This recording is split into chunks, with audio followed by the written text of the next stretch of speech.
buen día. Desde el Consulado de México les damos la más cordial bienvenida a nuestra videoconferencia, La importancia de pagar impuestos. En esta ocasión agradecemos contar con la presencia de Marisa Pader, quien será nuestra expositora, a la que podrán contactar con los datos que nos brindará conforme transcurra su exposición. Como siempre, agradezco también el gran apoyo de mis compañeras Mirtala Barrón, quien es la coordinadora de nuestra ventanilla de salud, y Marcela Villarreal, quien coordina todas las actividades del Instituto de los Mexicanos en el Exterior. Aprovecho estos minutos para invitar a todos nuestros connacionales que deseen tramitar su pasaporte o matrícula consular a que este sábado 6 de marzo acudan al consulado programando una cita a través del sitio de internet de Mexitel, el cual aparecerá en sus pantallas. Esta jornada extraordinaria para estos trámites se realizará en todos los consulados de México en los Estados Unidos. Recuerde que si tiene una duda de los requisitos, puede visitar nuestra página a través de consulmex.sre.gov.mx/EaglePass. Marcela nos brindará más información. Queremos compartirles que el Consulado de México tiene algunos nuevos números telefónicos con los que pueden contactarnos directamente.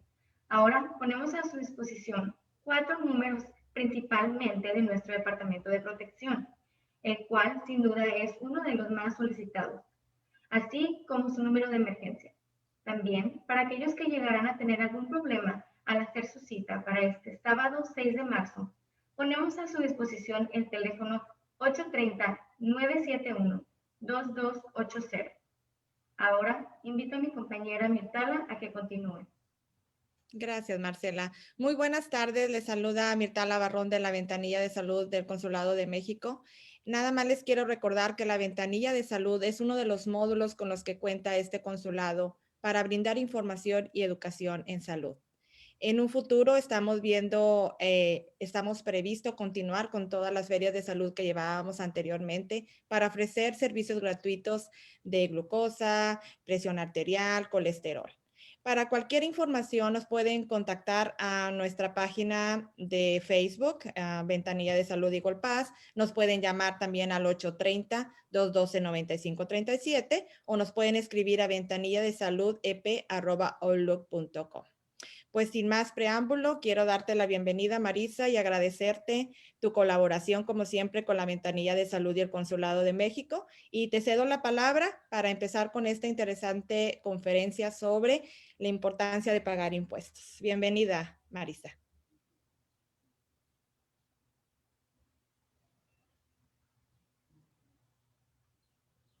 Buenas tardes. Buenas tardes. Gracias por la invitación. Como todos los años, pues hemos participado. Liberty Tax Service ha participado en las conferencias de impuestos, tratando de ayudar un poco, dando conocimiento para las personas, ¿verdad?, acerca de cuáles son nuestras obligaciones con respecto al país donde estamos viviendo, ¿verdad? En esta ocasión vamos a tocar un tema que no habíamos tratado en otras ocasiones.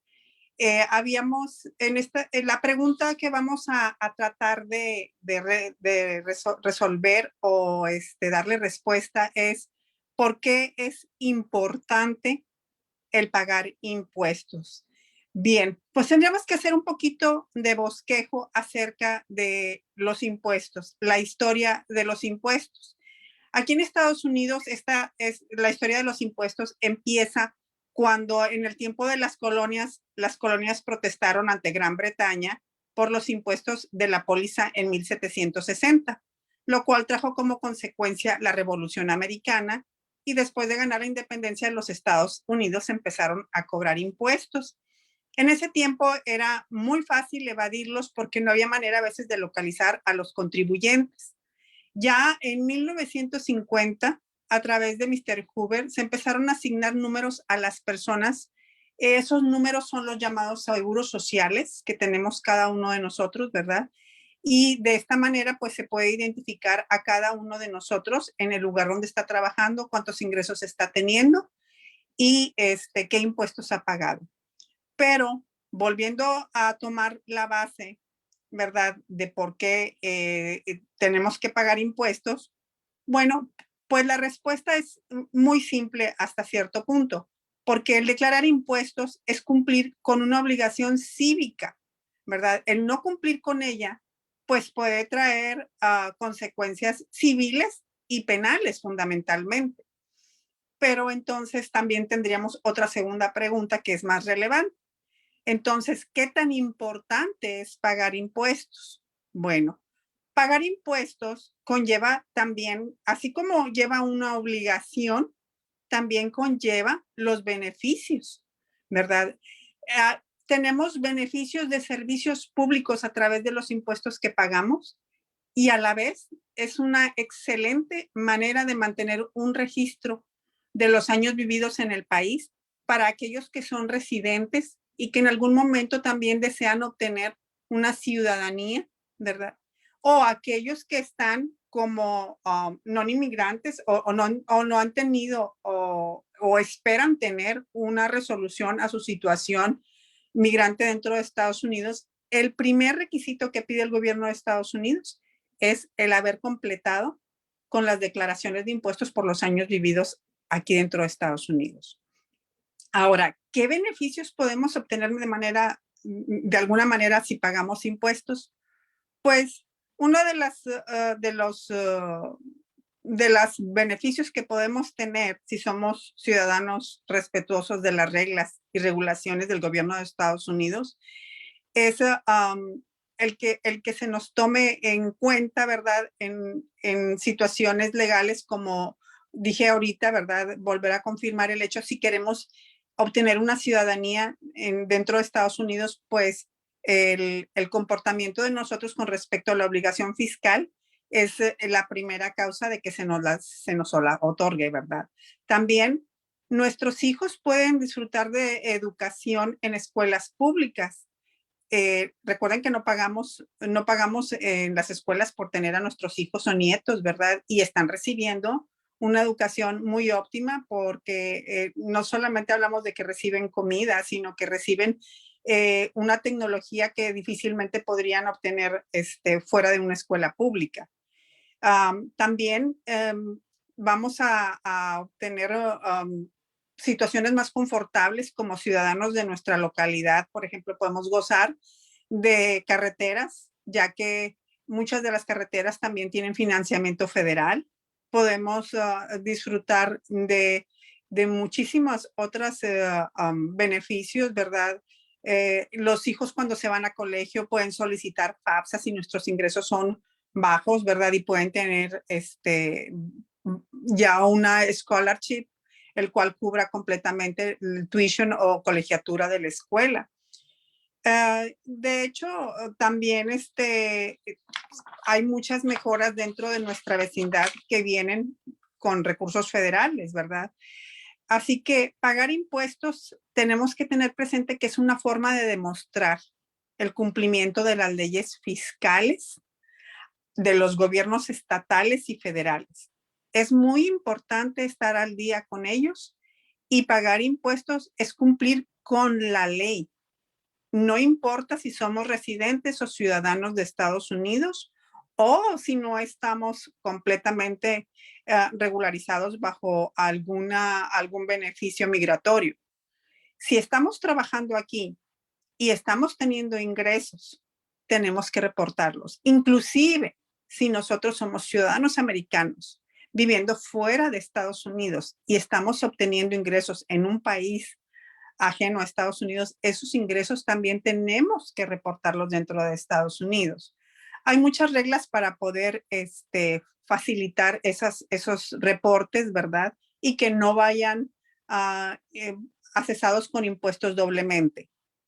Así que el gobierno de Estados Unidos ha creado sistemas de créditos y deducciones que le permiten a ustedes reducir la cantidad de impuestos que deba pagar y con esto aumenta mucho las probabilidades de que usted obtenga el mayor reembolso posible.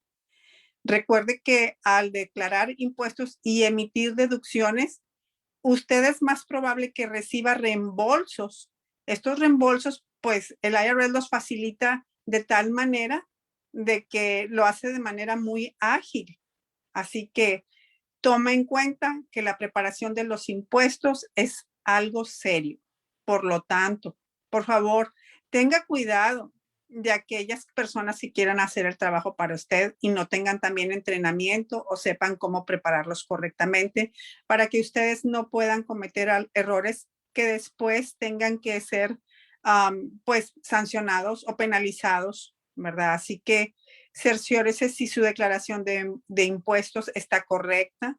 Para las personas que no tienen una calidad migratoria definida, pueden obtener un ITIN, ¿verdad? Este número de identificación es para las personas que no son elegibles para tener un seguro social.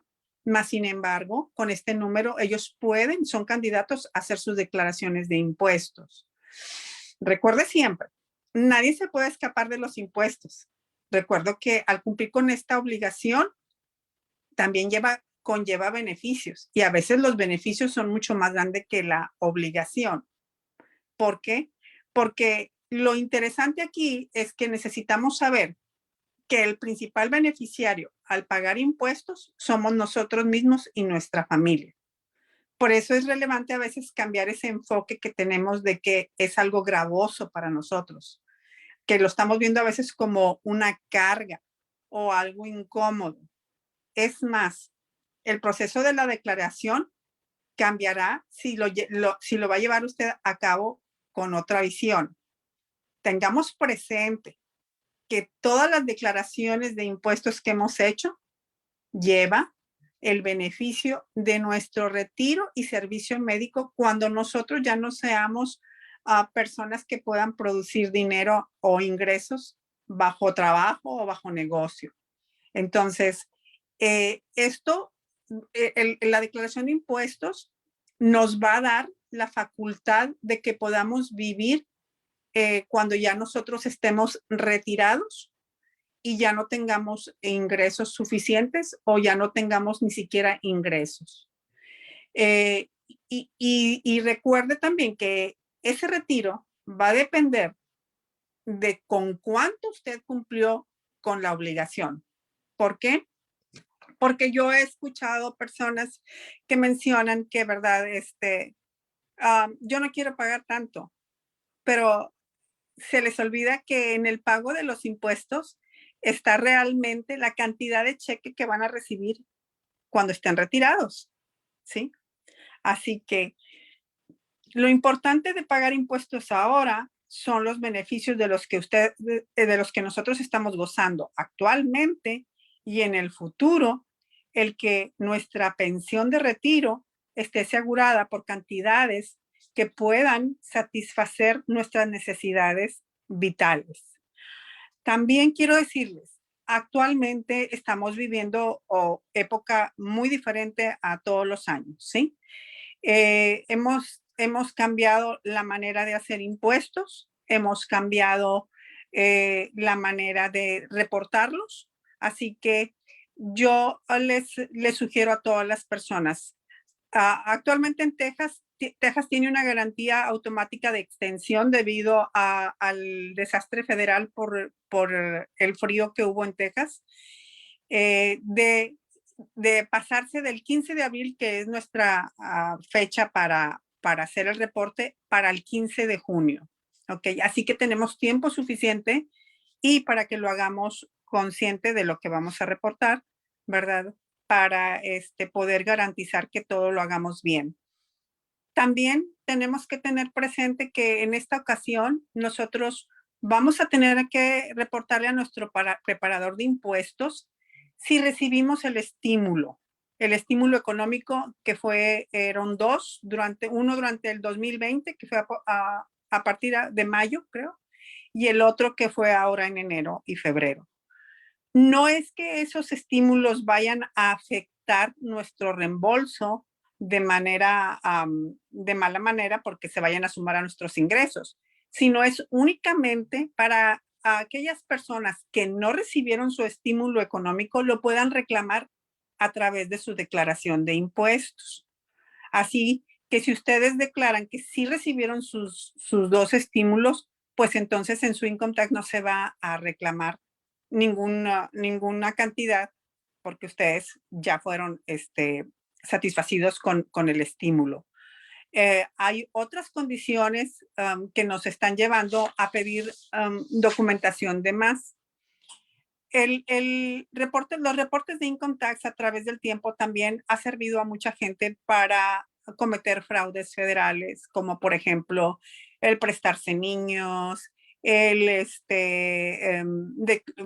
pues traer niños que ni siquiera viven en Estados Unidos, solamente que nacieron en Estados Unidos, y reclamar reembolsos que realmente pues son fraudes federales porque las personas que están reclamando esas cantidades, ni el niño vive con ellos, ni tienen parentesco, no cumplen con ninguno de los requisitos. Entonces, actualmente el IRS nos está a nosotros exhortando a que cualquier persona que va a declarar a un niño que no sea su hijo, va a tener que presentar el certificado de nacimiento del niño para que pueda corroborar el parentesco con la persona que se está poniendo como tutor o como tío o como abuelo del niño. Entonces, tiene que presentar también una carta de donde él tiene un power o un legal guardian sobre el niño y también que el niño presente pruebas de escuela o récords médicos donde se muestre que la dirección del niño es la misma del contribuyente o del taxpayer. A veces pensamos que esto es demasiado requerido, pero volvemos a reafirmar esta situación, ¿verdad? Esto se hace o se está haciendo, ¿verdad? En base a requerimientos del IRS, porque para controlar un poco el fraude que se había estado cometiendo por años y años, ¿ok? Entonces, de esa manera, ¿verdad? Pues el dinero, si lo pensamos un poco más lógicamente, ¿verdad? Este dinero que en lugar de repartirse como un fraude, pues lo estamos haciendo uso en situaciones como esta, que son drásticas en el gobierno de Estados Unidos, como la pandemia, y se está dando a través de estímulos. Así que yo a veces recomiendo, ¿verdad? Que si un preparador de impuestos te está pidiendo información de más, pues contribuyan, ¿verdad? Porque es una manera de garantizar que nuestro income tax, ¿verdad? No solo cumple con la obligación de presentar la declaración, sino de que estamos dentro de las regulaciones y no estamos encubriendo ninguna situación que se vea anormal, ¿sí? Así que es mucho mejor, ¿verdad? Para nosotros que nuestro récord quede limpio.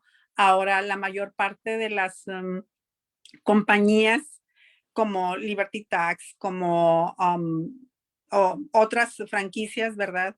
Estamos teniendo este programa de estar haciendo, se le llama live, estar en vivo y de repente, ¿verdad?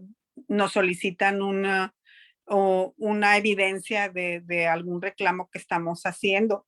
Uno muy, muy frecuente es cuando los padres de familia hacen el reclamo de la educación del colegio de los niños, ¿verdad? Cuando están en nivel superior, como ya en universidad, ¿verdad? Hacen el reclamo porque ese tipo de crédito contribuye a $1,000 de reembolso en efectivo dentro de su reembolso. Entonces, nos piden la forma 1098T que la escuela o el colegio se los da a los estudiantes, donde muestra cuánto es la colegiatura y con cuánto contribuyó él para el pago de la colegiatura. Así que la mayor parte de las veces encontramos que fue por medio de scholarship, o sea que el gobierno federal pagó la colegiatura. Ahí no se puede reclamar el crédito. Recuerden, únicamente se puede reclamar el crédito cuando los padres pagan la colegiatura, ya sea que lo pagaron con su propio dinero de su bolsa o que recurrieron a un préstamo de parte de compañías especializadas para préstamos de estudiantes y entonces sí se puede reclamar ese crédito. Pero vuelvo a lo mismo. Como estamos haciendo, cuando estamos haciendo el income tax, necesitamos a veces dar la evidencia de esa forma, la 1098T. Así que es mejor que el taxpayer vaya preparado con todos los documentos que puedan dar evidencia de los reclamos que va a hacer, ¿verdad? Y no haya una molestia de que, pues, quiero reclamar este crédito, mas sin embargo no tengo la evidencia. Así, de esta manera, pues podemos hacer mucho más ligera, mucho más fácil la preparación de los impuestos, tanto para el contribuyente como para nosotros. Esto es una manera mejor, ¿verdad? Recuerden que el sistema fiscal en Estados Unidos, aunque parece ante nuestros ojos gravoso, es el sistema más flexible que existe, ¿sí? Porque si aún nosotros nos llegamos a quedar con una deuda con ellos, no porque seamos malos ciudadanos, sino porque simplemente no calculamos nuestros impuestos correctamente y tuvimos que quedarnos a deber, todavía podemos llegar con ellos a algunos arreglos. Podemos hacer installment agreement, o sea, son acuerdos de pagos mensuales, o podemos llegar a lo que se llama una offer in compromise, una oferta en compromiso, en la cual el IRS estudiaría nuestros casos para saber si nosotros somos elegibles a una reducción de impuestos y hacer un convenio de pagos por 2 años. Mientras el taxpayer esté, tenga la disposición de presentarse ante el IRS y hacer los arreglos, el IRS fácilmente puede llegar a arreglos con los taxpayers. El problema es cuando la persona no lo hace porque le da miedo. Ese es el principal factor. Le da miedo no tener un acercamiento con el IRS para poder llegar a acuerdos, ¿verdad? O no le importa. Simple y sencillamente no le importa, porque yo he escuchado a personas que dicen, no, pues ¿en qué me puede afectar? Pues sí afecta, porque al final de cuentas, aunque digamos, trabajo aquí, pero no vivo aquí, no vivo en Estados Unidos. Pues sí, pero recuerden, volvemos a lo mismo. Tenemos el beneficio de tener una pensión cuando nosotros ya lleguemos a una edad en la que no somos productivos. Entonces no vamos a poder nos vamos a perder esa pensión solamente por no haber hecho caso omiso de una obligación que conllevaba más beneficios. Pues es una pregunta que debemos hacernos, ¿verdad? Y lejos pues de molestarnos, ¿verdad? Siempre tenemos que ver nuestra declaración de impuestos como una verdadera oportunidad para que nosotros estemos contribuyendo más a nuestro beneficio de retiro. Esto es, como lo vuelvo a repetir, para llámese residente, llámese ciudadano, incluso para aquellos que están esperando una resolución en sus calidades migratorias dentro de Estados Unidos. Esto es básicamente lo que yo podría dar como respuesta al por qué tenemos la importancia de pagar impuestos. Acuérdense y tengan presente que su futuro depende del cumplimiento de esta obligación. Si alguno de ustedes tiene preguntas, yo con mucho gusto estoy para atenderlos. Díganme ustedes si necesitan alguna atención especial. Nuestra oficina está para ayudarlos. Nosotros estamos localizados en el 2627, el Indio Highway. El nombre de la compañía se llama Liberty Tax Service y el teléfono es el 830-758-0486. Muchas gracias, Marisa, por la presentación tan importante en estos tiempos de realizar los impuestos, ¿verdad? A ver, déjenme, aquí tengo unas preguntas. Yo empezaré. Sí. Me imagino que esta persona ya realizó sus impuestos, ¿verdad? Ujú. Pregunta, ¿son obligatorios los pagos estimados?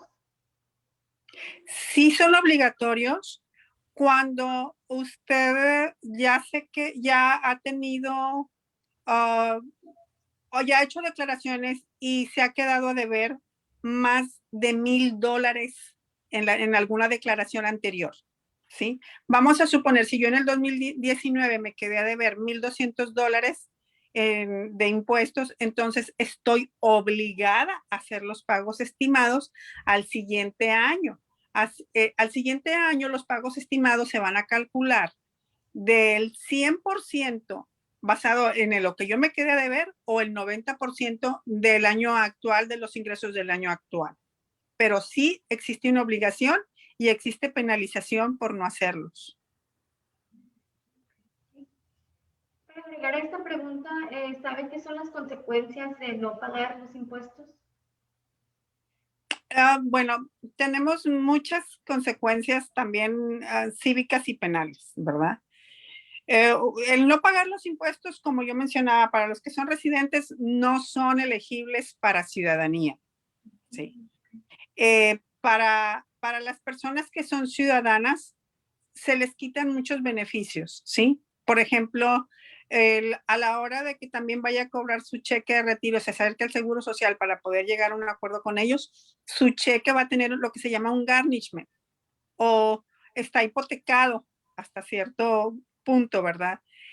Si a él le correspondía quizás que le llegara un cheque de 800 o $900, pues le van a entregar un cheque de 300 porque la IRS le va a estar cobrando en los cálculos que hizo el IRS con las penalidades e intereses que le adjudicó por los impuestos que él no declaró.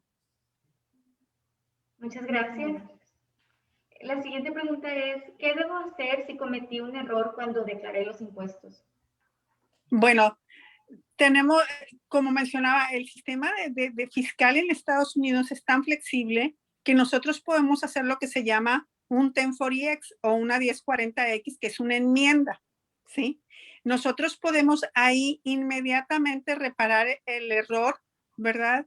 Y de hecho, ahora hasta esa enmienda se hace también electrónica, ¿sí? Y no pasa nada, no vas a ser sujeto a una bandera roja para que vengas a auditoría. Simplemente el IRS considera que hay muchas cuestiones en las cuales puede haber errores.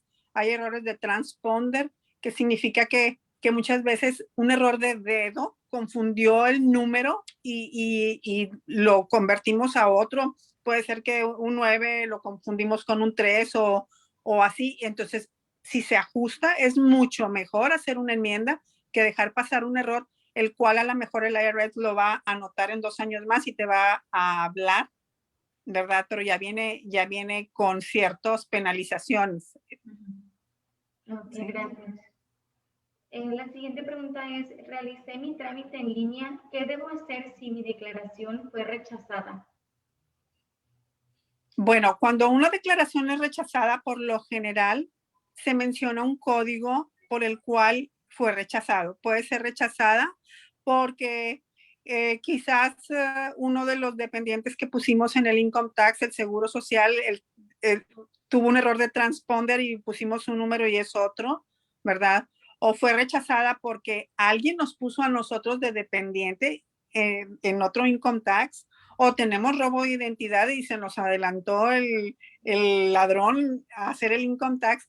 Entonces tendríamos que ver cuál es la situación por la que fue rechazada, ¿verdad? Y después de eso, por lo general, si es una situación difícil, porque, por ejemplo, en robo de identidad es difícil que te vuelvan a aceptar en línea tu income tax porque ya entró uno previo al tuyo, entonces tienes que mandarlo por correo con todas tus identificaciones, una nota de la policía donde menciona que tú hiciste un reporte donde estás teniendo robo de identidad, ¿verdad?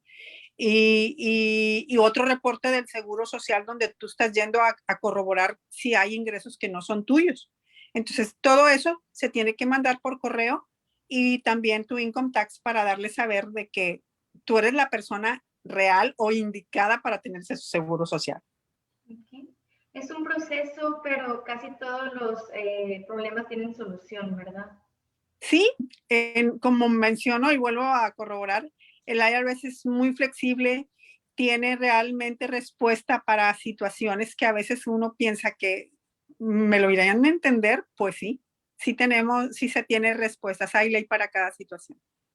Gracias. La siguiente pregunta es, ¿hasta después de cuántos años puedo reclamar mi reembolso? 3, por 3 años únicamente. Okay.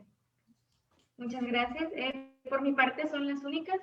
Mirtala, ¿quieres hacer unas preguntas? Sí, aquí tengo más preguntas, Marisa. Preguntan aquí, bueno, una de ellas era la que hizo Marcela, de cuántos años podían pasar para reportar impuestos, pero hay otra pregunta ahí un poco relacionado.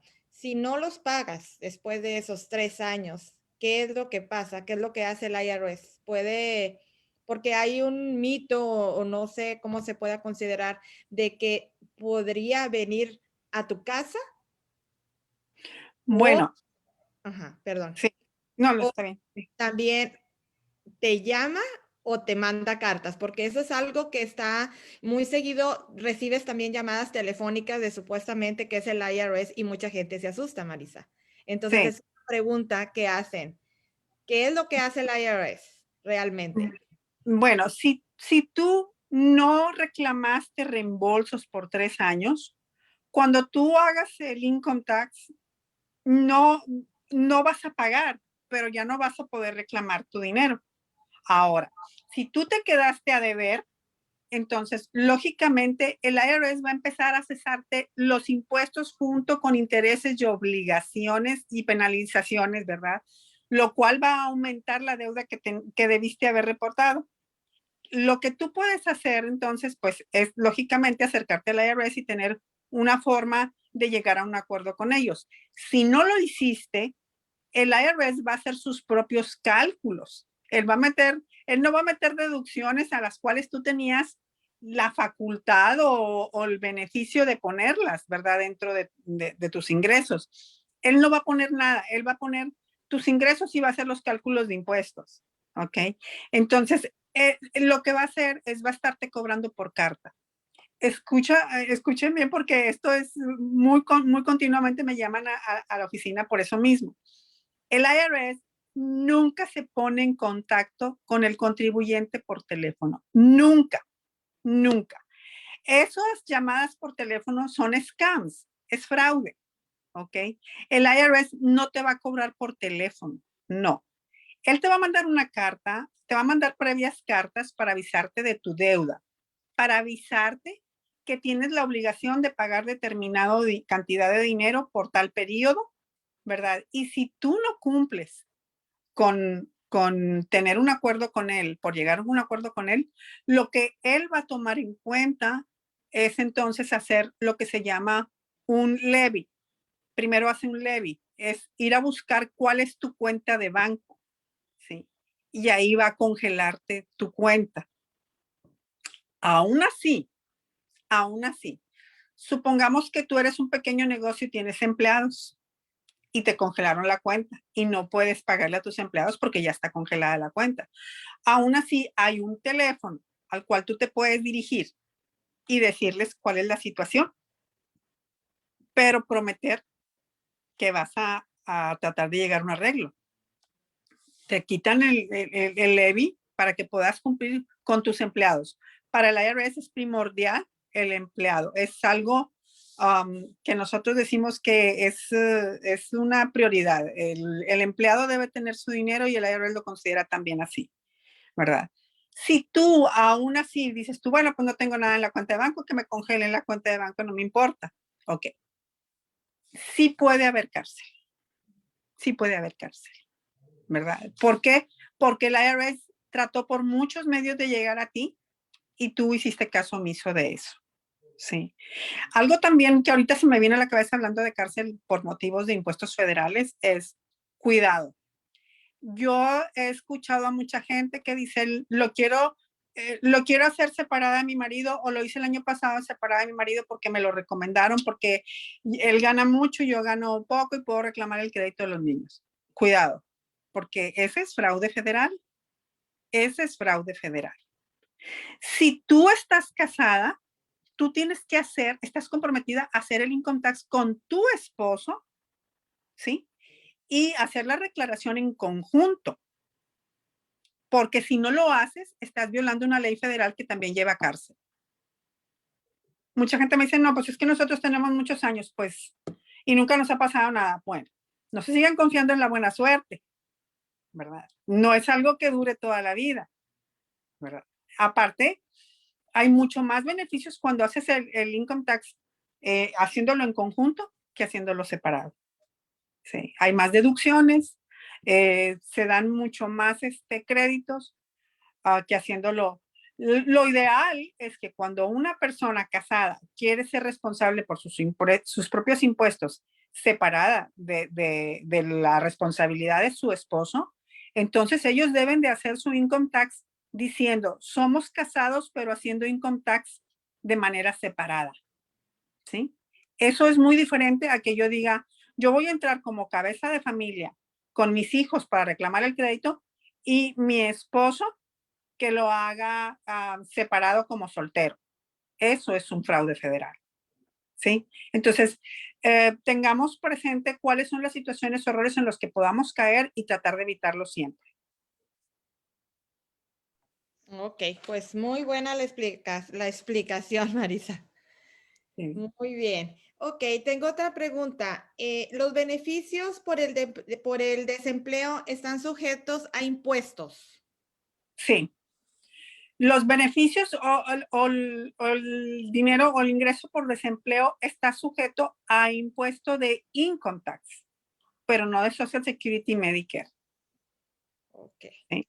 muy bien. Acuérdense que cuando hacemos, por lo general siempre decimos, voy a ir a hacer el income tax, pero en realidad lo que estamos haciendo es un reporte de impuestos, porque cuando nosotros preparamos los impuestos, estamos calculando 3 impuestos: Social Security, Medicare e Income Tax. ¿Sí? En la W2 ya los tres impuestos ya vienen detenidos, pero para los que son self-employed o a los que tienen pequeños negocios, les tenemos que accesar los 3 impuestos. Ok, muy bien. Tengo otra pregunta, pero la voy a combinar con otra. Dice, ¿a quién puedo declarar como independiente? Pero aquí está un caso. El estudiante trabaja, estamos hablando de un estudiante. El estudiante trabaja medio tiempo en la universidad, ¿ok? Los padres lo ponen como depende. Él podría ya ser independiente con ese medio tiempo y con el préstamo que recibe para estudiar, y eso le pudiera a él ayudar a tener más, más beneficios para su estudio. ¿O Mira, sería? Ajá. aquí son muchos factores. El principal factor es la edad del joven. Aunque esté en universidad, muchas veces tienen 19 o 20 años, ¿ok? Así. Para que FAFSA pueda en un momento dado darles más recursos separados a sus padres, él tendría que tener al menos de 23 a 24 años, no menor de edad, ¿ok? Segundo, tendríamos que ver también cuánto ganó él en relación con lo que ganaron los papás. Porque si los papás todavía le siguen proveyendo más del 50% de su soporte económico, entonces él sigue siendo, depende de los papás, aunque el gobierno le haya pagado la colegiatura. Porque una cosa es la colegiatura, ¿verdad? Y otra cosa es el soporte económico para los medios de vida, como por decir, para comprar comida, para pagar la renta. Todo eso no se paga con FAFSA. Eso lo tienen que pagar los papás. Entonces tendríamos que hacer una evaluación de cuánto se paga el muchacho por sí mismo y cuánto le pagan los papás para saber quién aporta más del 50%. Ahora, ahorita lo que nosotros estamos recomendando también es evaluar esa situación, porque el muchacho solo puede él ahora reclamar los 1,800 del estímulo payment, de los 2 estímulos payment que anteriormente no estaban recibiendo, ¿verdad? Pero se tienen que evaluar muchos números ahí. ¿Cuánto ganaron los papás? Si el joven es más significativo en el income tax de los papás para un crédito, para el crédito del Earned Income Credit, porque hasta los 23 años, si están en colegio, pueden seguir recibiendo crédito por parte del muchacho, o si el muchacho, si los papás no reciben crédito de Earned Income Credit porque ganan más de $53,000, entonces el muchacho lo puede hacer separado y puede reclamar los dos estímulos payment, que sería una cantidad de $1,800 que podría él reclamar. Ok, muy bien, pues ahí está la respuesta. Tengo una última pregunta, es sobre los cheques de estímulo. Esta persona dice que no lo recibió, Marisa, pero él ya no hace income tax. ¿Qué sucede?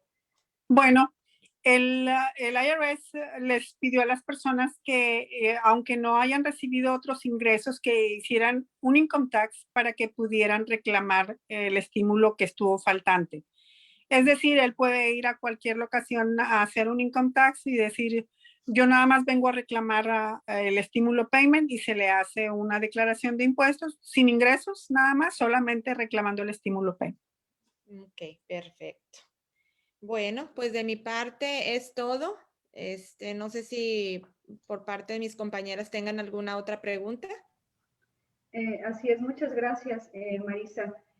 También para agradecerles a las personas que nos hicieron llegar sus preguntas al correo de mi compañera Marcela.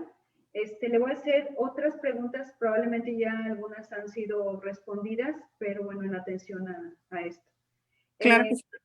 Gracias. En el caso de que alguien necesite realizar su trámite de residente o ciudadanía, ya mencionó que, bueno, que se debe tener un buen historial. ¿Qué tanto perjudicaría el no haber pagado impuestos? ¿Se le podría negar el trámite de residente o ciudadano? Bueno, en el caso de la ciudadanía, sí, es totalmente rechazable. ¿Ok?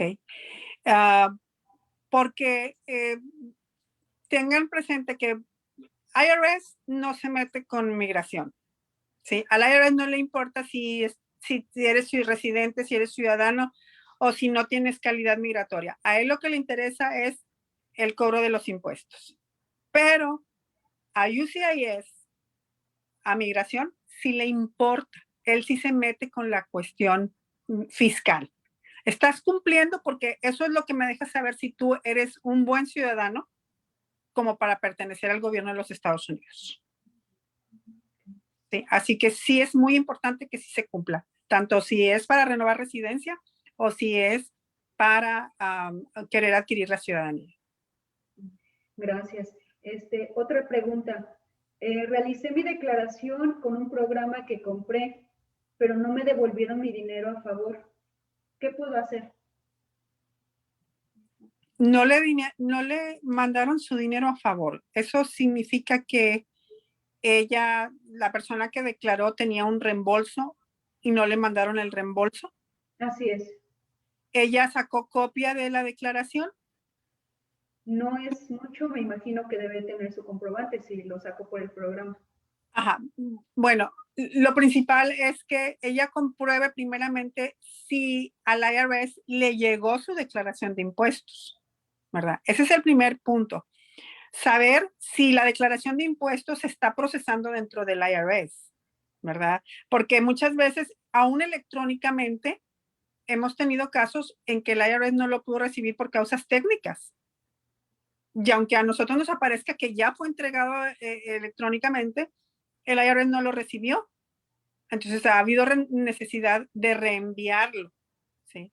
Esa es la primera situación. Primero, que ella esté confirmando que el IRS sí lo tiene en su poder, ¿verdad? Segundo, hay un sitio web en el IRS donde metes toda la información tuya, el filing status, la manera en que tú hiciste tu income tax, si fue soltero o casado, cuándo lo pusiste, cuándo lo hiciste, cuánto te iban a regresar y tu seguro social. Eso se llama Where is my refund? O sea, ¿dónde está mi reembolso? Y ahí te dicen si el IRS lo recibió. Es como por una franja de colores y te va diciendo si lo recibió, en qué estatus está, si se está procesando o si ya se resolvió y si te correspondía ese reembolso, pero alguna agencia federal, estatal o local se lo llevó. ¿Por qué? Porque debías dinero a alguna de esas agencias. Gracias. Otra de las preguntas, ¿cómo saco mi ITIN?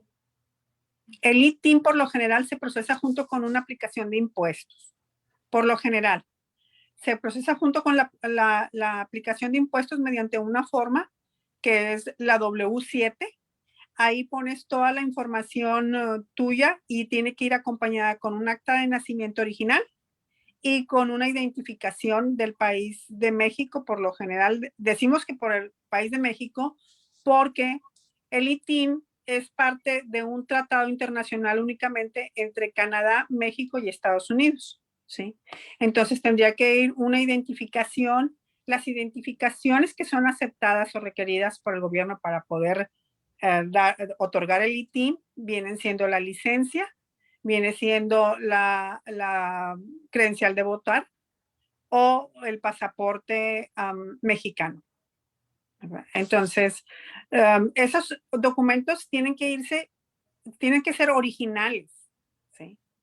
El acta de nacimiento tiene que ser traducida y la identificación tiene que irse en original. El IRS se tarda como de 3 semanas a un mes para regresarte esos documentos originales y ellos siguen con el proceso del income tax junto con tu ITIN y ya después recibes una carta donde te dicen que te han otorgado un ITIN. En este caso, bueno, uno de los trámites que nosotros hacemos aquí en el consulado es que precisamente para que la gente no se quede sin su pasaporte, hacemos algo que se llama cotejo, lo cual es una copia que va certificada por parte del consulado de México y la cual pues dice que esa copia es una copia fiel, exacta de ese documento. En este caso, ¿no puede ser sustituido el documento original por este? No, no. Desgraciadamente el IRS es muy, podríamos llamarlo picky para esas situaciones, ¿sí? Necesita la constancia así como el documento como debe ser. Okay. Gracias. Otra pregunta. Soy extranjero y tengo permiso de trabajo. Mi cónyuge también trabaja, pero no está obligado a pagar impuestos en Estados Unidos. ¿Lo puedo dar de alta como dependiente económico? Quiero entender que, por ejemplo, esta persona trabaja aquí en Estados Unidos, ¿sí? Pero no es residente. Ella No. debe solicitar un ITIN o tiene ya un ITIN, ¿verdad? Y su cónyuge trabaja en México. Sí, ella puede solicitar, ella puede hacer el income tax haciéndolo en conjunto, ¿verdad? Y poniendo a su esposo también solicitando un ITIN para él. Ok, gracias.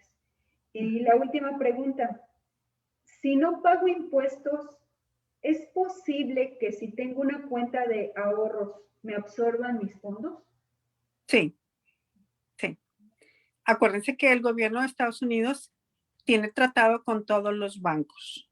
Y no solamente estoy hablando de bancos en Estados Unidos. Estoy hablando de bancos en México, en el extranjero. Hay un programa que se llama el FBAR. El FBAR viene siendo cuentas en el extranjero, ¿verdad? Y los gobiernos que entraron en el Tratado de Estados Unidos pueden declarar si tenemos pues dinero en cuentas en México o en otros. Son muy pocos los paraísos fiscales que no entraron en el acuerdo, pero de todas maneras tenemos que tener cuidado con eso. De hecho, en algunas ocasiones también, hace un rato que lo mencionaba, hay personas que tienen propiedades, por ejemplo, también en otros países, ya digamos, no solo México. Esas propiedades que a veces igual no quieren declararlas en sus impuestos, ¿también les afecta? Las propiedades es algo difícil de localizar, ¿verdad? Porque es realmente no hay un acuerdo específico, ¿verdad? Ahora, recuerden que en otros países a veces no tenemos un seguro social, entonces si decimos Juan X, a lo mejor hay miles de Juan X en otros países, o sea, no. Pero las cuentas de banco, sí. Las cuentas de banco es algo que hay sistemas de control en el gobierno de Estados Unidos, en el Departamento del Tesoro, ¿verdad? El cual puede pues inmediatamente identificar cuentas tanto de ciudadanos americanos, de residentes que tengan en otros países, sí las pueden identificar. Okay. Pues muchas gracias. Aquí estamos a sus órdenes, ya saben, y cualquier pregunta, vuelvo a repetir, tenemos el número 830-758-0486. Hay muchas situaciones, pero para todo hay respuesta dentro del IRS y volvemos a lo mismo. Recuérdense que el pagar impuestos, lejos de verlo como una obligación, tenemos que verlo como beneficios que vienen ahora en el presente y en el futuro. Muchas gracias. Aprovechando que es época de pago de impuestos, ¿cuál es la fecha límite de presentación? Regularmente es abril 15. En esta ocasión, el gobierno federal ha extendido a Texas una extensión automática hasta junio 15 debido al desastre federal que acaba de suceder. Okay. Muchas gracias, Marisa. La verdad es que información muy importante. Ojalá que las personas que nos hayan brindado su presencia en esta videoconferencia les haya sido de utilidad esta información. Recuerden que estas videoconferencias se quedan aquí en nuestro sitio de Facebook. Más adelante las subimos a YouTube. Ya tienen cómo contactarla también. Entonces, por nuestra parte, muy agradecidas. Solo me resta Un placer estar con ustedes y sobre todo pues informar y pues ayudar a la gente a que tenga una perspectiva mejor de lo que realmente son los impuestos. Muchas gracias. En nombre del Consulado de México, les agradecemos a toda nuestra audiencia que nos hayan brindado su asistencia, su tiempo y nos vemos en la siguiente. Hasta luego. Hasta luego.